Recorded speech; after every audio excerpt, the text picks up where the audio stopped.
Happy New Year to our online audience. My name is Feith, and I am the pastor at Madison Church, and I'm praying for all of you, our online audience, but you guys as well, that 2025 is a year marked by peace, protection, and provision, all from God. I believe it can happen. We are 5 days into 2025, and I feel like it's my annual job to stand at the front of the room, to look at you and ask, how are your New Year's resolutions going? New Year's resolutions. Okay, so if you're listening online, it's not good. It's not good. You can let us know in the comments on whether you're watching this on YouTube or whatever, how yours are going. How many of you made resolutions this year? Did anyone? Okay, so let's call it a third of the room made resolutions. The real question, how many of you have already broken your resolutions? How many of you? Okay, so maybe a third of the third. So, and it's okay. No judgment here at all. You're in good company. Statistically speaking, most resolutions won't make it out of January anyway. Some of us, as we see, don't even make it out the very first week. I think about the popular resolutions every year because, I usually take a good chunk of December off, and I'm thinking about next year, who do I want to be? What steps do I want to personally take? And some of the popular resolutions, right? Hitting the gym. Any gym goers in here? Regular gym goers. I'm not talking about once a week, okay? Yeah, so got some regular gym. Spending more time with family. Was that anyone's resolution? Hey, I want to spend more time with family. That was one of mine. I want to eat better. Any healthy eaters in here? We got some healthy eaters. Advancing your career. Some of you are like, hey, this is the year. I'm going to really buckle down and advance my career. Other people's financial goals. I need to actually save money. I need more than $20 in my savings account. Would be great, right? And nobody laughed because it's that's real. That's real. You're like, yes, amen. These are great goals. Are they not? All of these, eating healthier, going to the gym, saving money, they're all great goals. So why then do we fail so often? They're great goals. Why do they fail at them? I would suggest we don't have a strong enough why. Okay, so it's a rhetorical question. Obviously, I came prepared with a manuscript to answer this question, but I would suggest the why behind our reason to change isn't great. I can give a personal example for you. Many times in my life, I'm 36 years old, probably 1/3 of my life, I've resolved to go to the gym. This will be the year I get strong. I get in shape. I do cardio. I show up to the gym one time for the gym that I'm paying for every month. I will show up one time this year, make it worth it. Now, I never do. I always fail every year, so much so I didn't even make it a goal this year to go to the gym. I put it on my calendar, but I'm like, hey, let's just see what happens. Fingers crossed. Why? Because my why is I feel like I should. My why is that I've been told it's really good for me. My why is that I see other people go to the gym and they seem to really like it. My why is all of these external factors of shame and guilt, and maybe I want to live a really long time, but the way things are going, maybe I don't, And let me be honest, that why doesn't feel as compelling as a warm bed when it's cold outside. That why isn't very compelling when it's 5 a.m. and I've been up all night because of kids or I drank caffeine too late. All of a sudden, the why for going to the gym, it might be guilty, I might be out of shape, but at least I'm warm and comfortable. And I think that happens to a lot of us. The truth about resolutions is this. If your why to change isn't bigger than the pull to stay the same, you will not make the changes you want to make. And this doesn't just apply to fitness or finances, but it absolutely applies to our faith. So, a hard question, and don't answer out loud, but why are you here today? You're watching or listening. Why? How come you've decided to be engaged in this space? That's the question I want to ask for the next 12 weeks. Every week, I want to ask, why are you even here? I'm not trying to talk you out of being here. I'd like you to be here. I'm glad you are here. But why? Have you thought about the motivation for being here? So as we start a new year, we're doing this series, A Life That Matters, stepping into a life of impact through discipleship. And that's the question, why? Why faith? Why faith in Jesus? And so we're going to be going through more of the Gospel of Luke. We've been going through Luke for the last year or so. So if you want to follow along, we're going to Luke chapter 9 today. But this is at the point when Jesus transitions. If you were part of our last series, you know Jesus was kind of going around the Sea of Galilee doing ministry. He had been chased out of Nazareth, but now he's making his way to Jerusalem. He is traveling. And along this journey over the next several weeks, Jesus is going to show us that a life that truly matters is not found in chasing comfort. A life that truly matters is not found in chasing success or even self-improvement. And perhaps that's your why today. Because I know for me, sometimes that's my why. I'm doing this for self-improvement. I read my Bible, I pray. Why? Because I want to be a better person. But that's not a great why. Jesus shows us what truly matters is found in following him fully and wholeheartedly. Jesus calls us to follow him, and he doesn't say you should do this. You should follow me. But he says that I can transform your life. There's your why. I can transform your life. And when Jesus is our why, that why to change is greater than the pull to stay the same. In Jesus, we find purpose, we find clarity, and we can find joy that outlasts any challenge or distraction.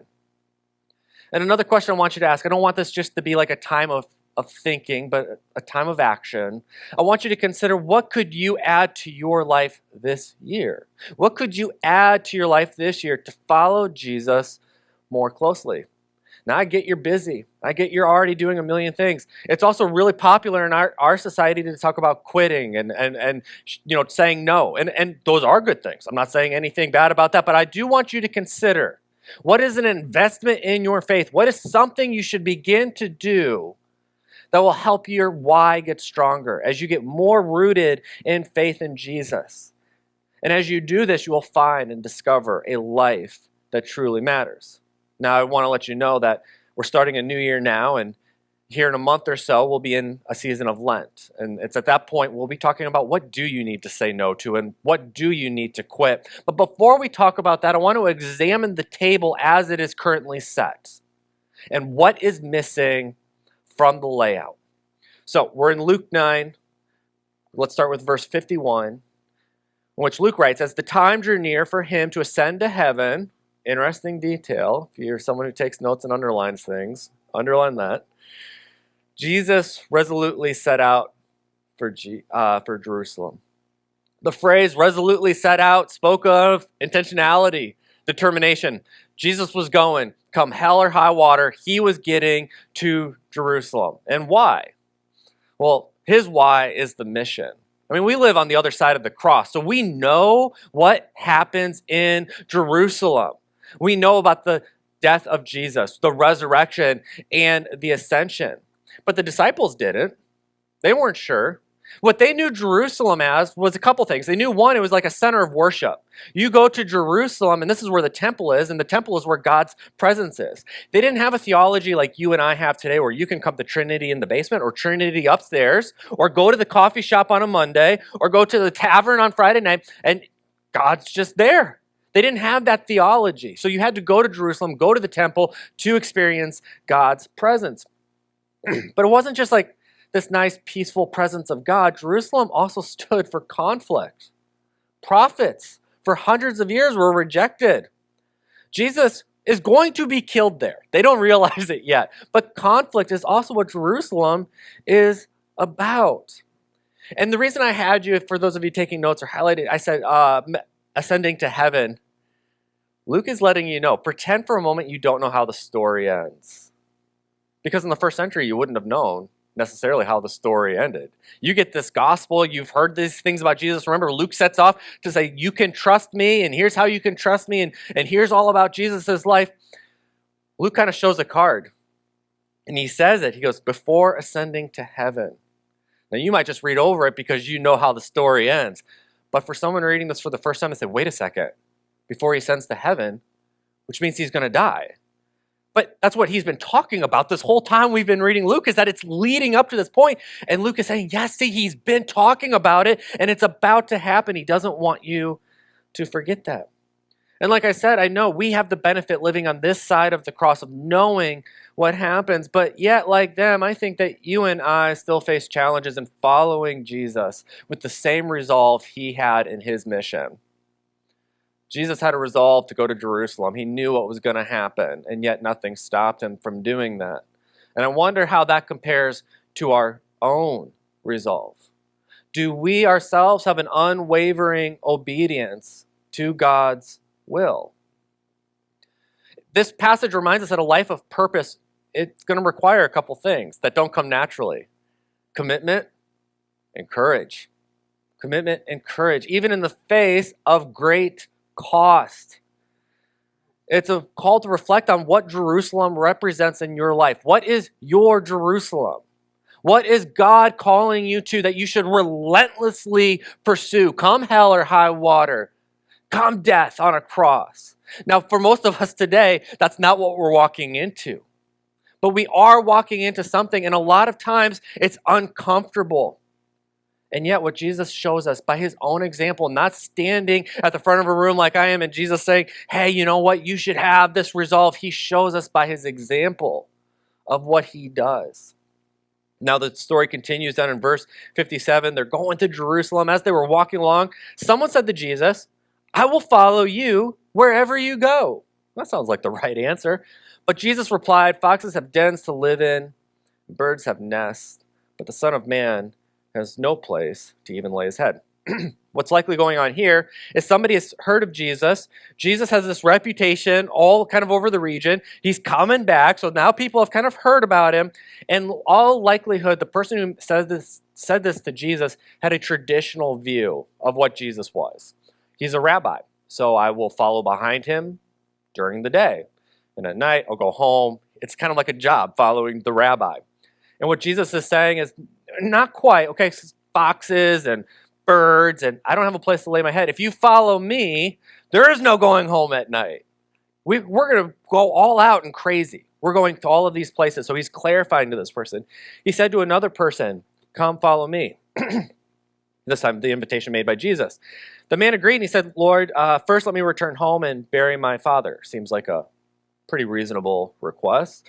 To which Jesus, our loving, kind, compassionate Jesus says, let the spiritually dead bury their own dead.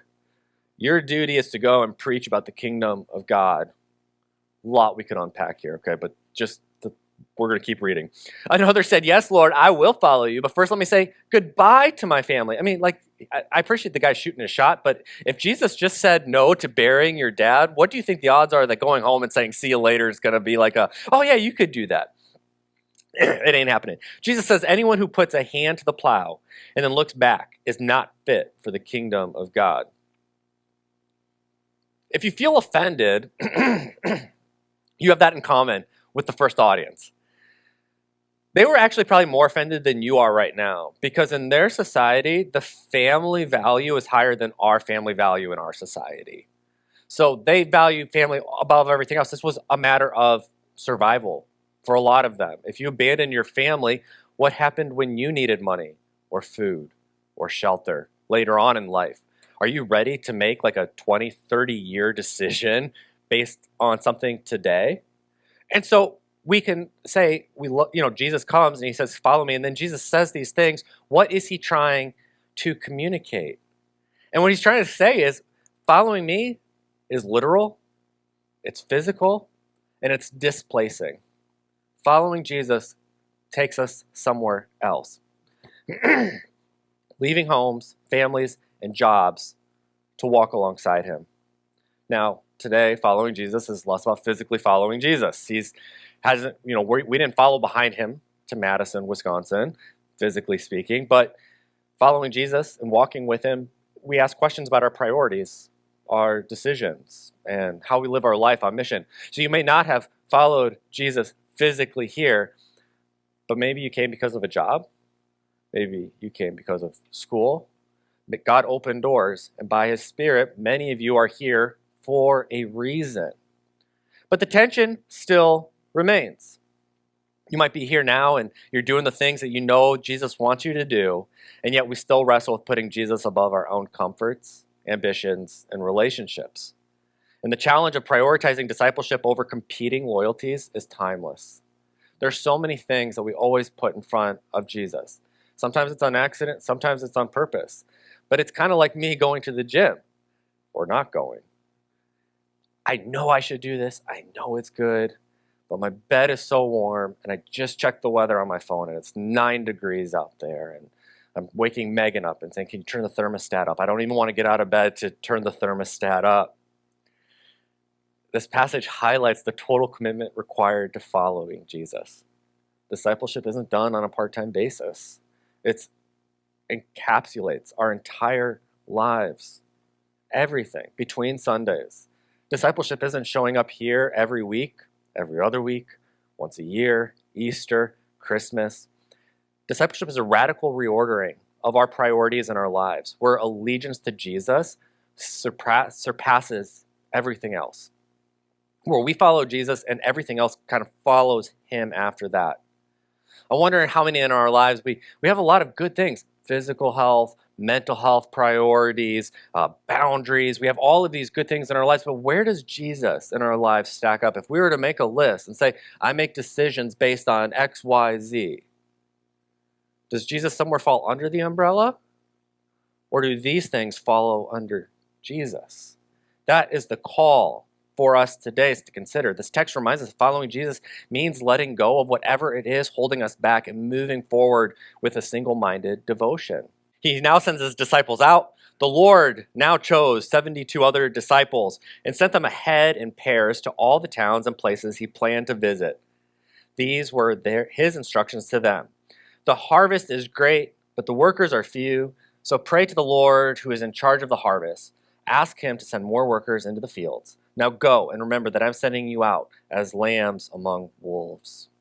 This commissioning was obviously a privilege. Jesus chose 72 people. People are following him and he says, you, maybe next time, you. And so it's a privilege, and you have to imagine they were pretty excited, but it was also a challenge because what he is asked to do, what they are asked to do, they're asked to go ahead and represent Jesus. They're asked to go ahead and represent him. And what they said and what they did would be held against Jesus. They are representatives of him. And that's true of us today. Wherever you go to work, when you go home, the kind of dad, mom you are, the kind of parent you are, who you are at work, the kind of boss you are, the kind of employee you are a representative of Christ. Because unlike this scene where he picks 72, everything's been opened up. And he says, I want you all to follow me. And so if you're here today and you said, I've made that decision to follow Jesus, he is sending you forward to Jerusalem to represent him where you work, where you live, where you play. I love the image of the harvest. I mean, obviously we can imagine that. And Jesus says, pray for workers. And the thing that sticks out the most to me is as somebody who started a church. What sticks out to me is like, he doesn't say, come up with a really cool marketing plan. He doesn't say, this is the ABCs of evangelism, and here's how you do that. Rather, he says, the people are already ready. They're already ready. What do we need to do? He says, pray. Pray for more, because that's all you need. If Jesus is telling the truth, what Madison Church doesn't need is more money invested in Google advertising or Facebook advertising. We don't need a better strategy of outreach and marketing. Jesus says, if you really want to reach Madison, if we're taking him seriously, if you really want to reach Madison, what you guys should do is pray for more people, more workers. You're here. We've been praying for you. Join us in praying, and let's get on mission together. For the 72, their mission involved physically traveling to specific towns to proclaim Jesus. And today, as I said, we are called to a spiritual and relational mission, bringing the message of Jesus to our workplace, communities, and relationships. The disciples go out. They come back, and they're amped. We read in verse 17 out of chapter 10, when the 72 disciples returned, they joyfully reported to him, Lord, even the demons obeyed us when we used your name. Yes, he told them, I saw Satan fall from heaven like lightning. Look, I have given you authority over all the power of the enemy, and you can walk among snakes and scorpions and crush them. Nothing will injure you. But don't rejoice because evil spirits obey you. Rejoice because your names are registered in heaven. I have this conversation with people a lot where they'll tell me like we were praying for something and they'll be like, you won't believe what happened. And I'll say, what happened? They're like, God did it. Like what we were praying for. It's like, I'm not terribly surprised by that. And it's not just because I'm a pastor, okay? That's not part of the job. I deal with doubts myself, but like, this is what's happening. These people are like, we actually did what he said and it freaking worked out. And I think that for many of us, we're so scared to follow where Jesus is calling us. Wherever our Jerusalem is, we are terrified to do the things he's talking about. And everything we're talking about is difficult. But we get a preview at the end of this. If you just do this, if you just follow Jesus enthusiastically and as you're supposed to, you come back with that, oh my gosh, I can't believe it worked. Except Jesus says, yeah, but he ties it into a bigger picture. A couple bigger pictures, actually. The first thing he says is, it wasn't just you guys. You guys were doing all these things over here, but I saw Satan falling. What you do in Madison affects Wisconsin and the United States and the spiritual atmosphere everywhere. You might be fighting demons here, but Satan is falling there. We are a part of a bigger body of Christ. It's not just Madison Church, but churches all over the world. Christians all over the world. We are tied into a bigger story. But then he says, but I know it's cool and you're doing some amazing things, but what you should really celebrate is that you know God. He prioritizes the person over the achievement. It's really hard for me to understand. I'm a person very driven by achievement. I find a lot of worth in what I'm able to achieve, what I'm able to do, the titles I have or the degrees I hold, the things that I'm a part of. Very driven by this. And in this, Jesus says, it's cool, man. You got your master's degree from Wheaton. You started a church. You even wrote a book on my crazy brother, Jude. And Jesus said, but you know what's most exciting about your life, Stephen? That we know each other. And don't lose sight of that. And for us today, that's a reminder for all of us today that you are equipped, you are empowered to do great and amazing things. And Jesus wants you to do it. He is sending you. It's challenging, it's difficult, but he doesn't want you to ever lose sight of the fact that the best part about all of this is that you know God. While we may not see today dramatic manifestations like casting out demons, we still witness God's power and changed lives, healed relationships, and spiritual breakthroughs. That's the mission that we have been called to. And so as we reflect on this journey to Jesus, and we'll wrap up the story now, what does this mean? I mean, really practically for us today, what do we need to do as we're thinking about our why and following Jesus in the next 12 weeks? And what should we do? Well, we know that following Jesus is something we have to actively pursue. It's not something that will passively happen. So I want to suggest 3 shifts that we should take. The first one is moving from comfort to commitment. It's about getting out of the warm bed on a Monday morning at 5 a.m., leaving what's comfortable for a commitment that I have. We're wired to seek comfort. I get that. A lot of us avoid difficulties, whatever's inconvenient, whatever's uncomfortable, but following Jesus isn't about staying safe. It's not about the familiar spaces. It's about asking this question, what will help me grow closer to Jesus, even if it stretches me to a painful point? Even if it brings me to a destination I really don't care to go to? Maybe for you, that means prioritizing daily time in prayer and less Instagram scrolling. Maybe it means joining a small group and temporarily leaving a club or something else that you are a part of. Or maybe it means that like on a Wednesday night, instead of sitting at home and making the cocktail and binge watching the new Apple show, that you put real pants on and you go to the small group. What is it? We add, maybe it's serving in ministry. We're reminded in this passage, God says it's not about more advertising, it's about workers. And we're reminded that serving within a faith community is a spiritual discipline. And so perhaps for you today, the question is, how do I step up and serve in ministry and make that commitment? Is it always going to be comfortable? Hardly ever. But is that what it means to follow Jesus? I believe so. The second challenge for us is to move from a consumer to a contributor. We live in such a consumeristic society. Everybody's trying to sell you something. You don't have enough or you're not enough, whatever it may be. And as such, we approach our spirituality and we approach our faith through the mindset of what can I get out of this? As a matter of fact, one of the things we'll say when we move to a new town, if some of you have moved to a new town, and what do you do when you're looking for a church? You church shop. Consumerism, even it's in the building. We figured it out. It's here. We are consumers. And what do we do when we're church shopping? My guess is many of us, we're like, do I like the music? I like the music. Do I like the community? I like the community. Is the preaching good? I like the preaching. Is it at a good time? Is it a good location? We're asking all the consumer questions. And I'm not saying those are inherently bad or evil. But what if we started asking when we were church shopping other questions? What is the vision of this church? What is the mission of this church? Will this church help me follow Jesus even if it's uncomfortable? Will this church help me grow in my faith even if they got to push me?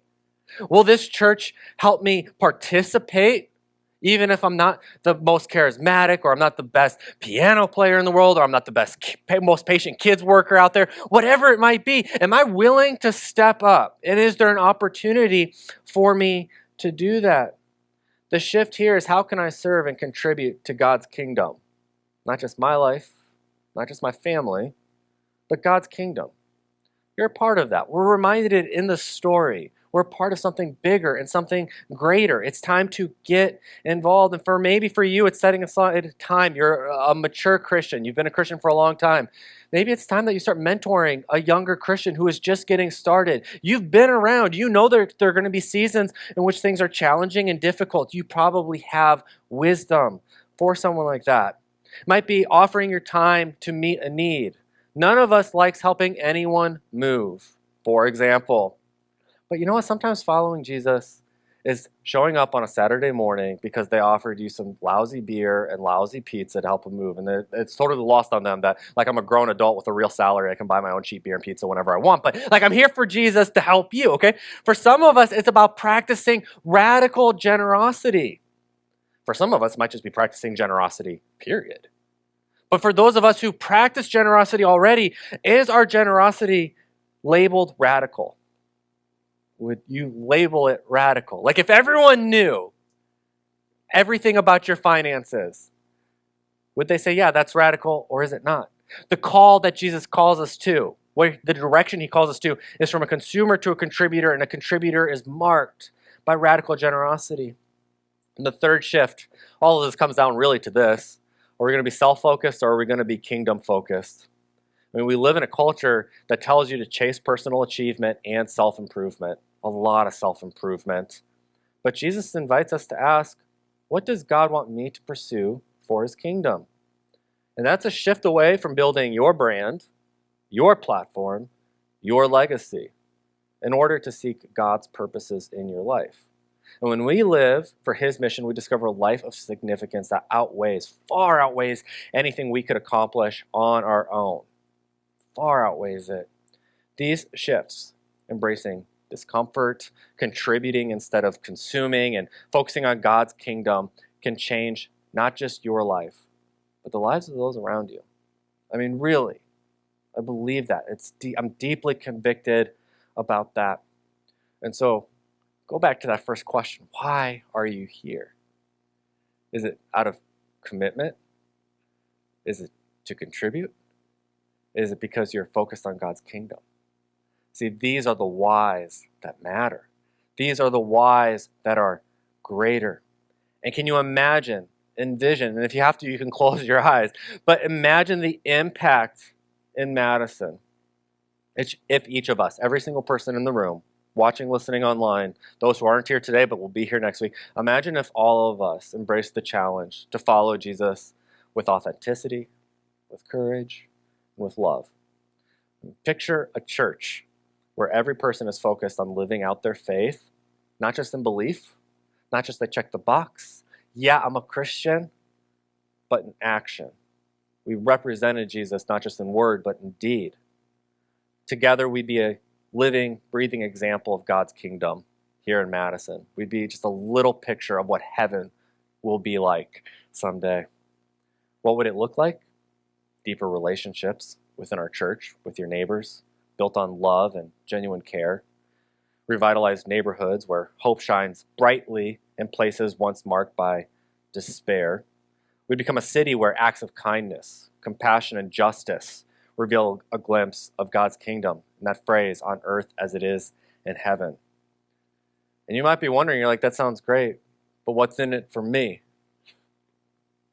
Let's meet you where you're at. When you step into this challenge, you will find greater clarity and purpose in your everyday life. You'll cultivate meaningful, life-giving relationships with God and other people. You'll feel joy and fulfillment that comes from knowing you're living for something real and eternal.